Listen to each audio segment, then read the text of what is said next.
नमस्कार। आज के আমরা আলোচনা করব মঙ্গলের যন্ত্রম বা বগলামুখী যন্ত্রম। যারা দীর্ঘদিন ধরে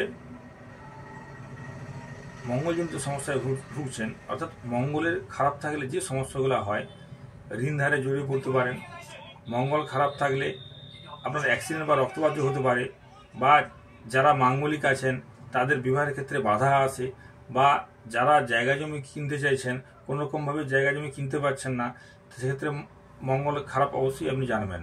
কারণ মঙ্গল হচ্ছে ভূমির কারক গ্রহ। মঙ্গল যে কোনো ঘরের শুভ অনুষ্ঠান যখন হয় তখন আমরা বলি মাঙ্গলিক অনুষ্ঠান, অর্থাৎ মঙ্গল ভালো থাকলেই মাঙ্গলিক অনুষ্ঠান ঘরেই সহজেই হয়। সুতরাং এই মঙ্গলের প্রতিকার রত্ন ছাড়াও যন্ত্রম দ্বারাও কিন্তু করা যায়। দেখুন, এইটা হচ্ছে মঙ্গল যন্ত্রম। এই যে যন্ত্র হচ্ছে মঙ্গল যন্ত্রম। ভালো করে দেখুন, এই যন্ত্রমটা আপনারা বাজারেও কিনতে পাবেন। যদি না পান, নিজেরা তামার প্লেট কেটেও এটা কিন্তু বানাতে পারেন। প্রথমে তামার পাত্রে এরকম করে কিন্তু একটা যন্ত্র আপনাকে এঁকে নিতে হবে। এরপর যে কোনো মঙ্গলবার আপনি বিধিসম্মতভাবে পূজা পাঠ করুন, দিয়ে গৃহে স্থাপন করুন। আর মঙ্গলবার অবশ্যই নিরামিষ খাবেন এবং নিরামিষ খেয়ে পূজা পাঠ করবেন। আর এই যন্ত্রটা যদি আপনি একবার পুজো পাঠ করে রেখে দেন তাহলে কিন্তু চলবে না। এটা আপনাকে প্রতি মঙ্গলবারই কিন্তু ধূপধুনা দিয়ে পূজা পাঠ করতে হবে। আর পুজোটা যেভাবে করবেন, সকালবেলায় স্নান করবেন, স্নান করে হলুদ রঙের ফুল দিয়ে কিন্তু পূজা করবেন। হলুদ রঙের অবশ্যই ফুল দিয়ে পূজা করবেন। আর পূজার শেষে আপনার যদি যা সমস্যা বা যদি ঋণের সমস্যা থাকে, সেই জন্য যা জানাবার মাকে কিন্তু প্রণাম করে জানাবেন। এর সঙ্গে যদি কেউ যদি ঋণে জড়িয়ে থাকে তাহলে ঋণমোচক মঙ্গল স্তোত্রম পাঠ করবেন অবশ্যই। ভক্তি সহকারে যদি এটা করেন, আপনি 3 মাসের মধ্যে কিন্তু অবশ্যই রেজাল্ট পাবেন। আর মঙ্গলবার সকালে স্নান করে হলুদ বস্ত্র পরে কিন্তু করবেন, হলুদ রঙের বস্ত্র পরে করবেন।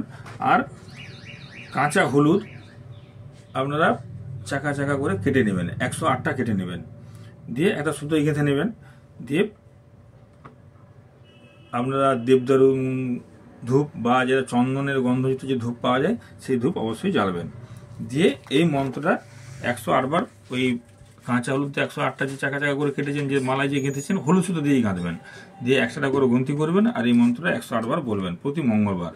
ওম বগলামুখী বিদ্মহে দ্বিভুজায়ং ধীমহি তন্ন দেবী প্রচোদয়াৎ। ওম বগলামুখী বিদ্মহে দ্বিভুজায়ং ধীমহি তন্ন দেবী প্রচোদয়াৎ। তাহলে এই মন্ত্রটা 108 বার করে বলবেন। আর যেভাবে বললাম, হলুদ বস্ত্র পরে পূজা করবেন, হলুদ ফুল দিয়ে অবশ্যই পূজা করবেন। যেন সমস্ত যত হলুদ হবে ততই ভালো। আর যে ঠাকুরকে যেসব মালাও পরাবেন সেটাও কিন্তু যেন হলুদ রঙের হয়। আর জপের শেষে বগলামুখের উদ্দেশ্যে প্রণাম করে আপনার মনের কথা বা আপনার কষ্টের কথা জানাবেন।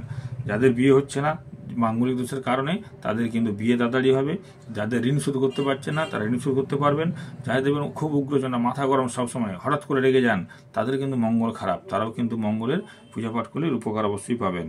বা যারা শনি মঙ্গল রাহুর কানেকশন আছে, যার জন্য মঙ্গলের কারণে অ্যাক্সিডেন্ট বা রক্তপাত যোগ হচ্ছে, সেক্ষেত্রেও যদি আপনারা এই মঙ্গল যন্ত্রম প্রতিষ্ঠা করতে পারেন বাড়িতে, তাহলে কিন্তু অবশ্যই উপকার পাবেন।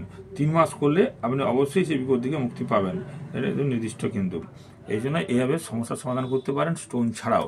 এই বগলামুখী যন্ত্রম আপনারা বাজারেও পেয়ে যাবেন বা নিজেরা তামার প্লেট কেটেও বানাতে পারেন। নমস্কার।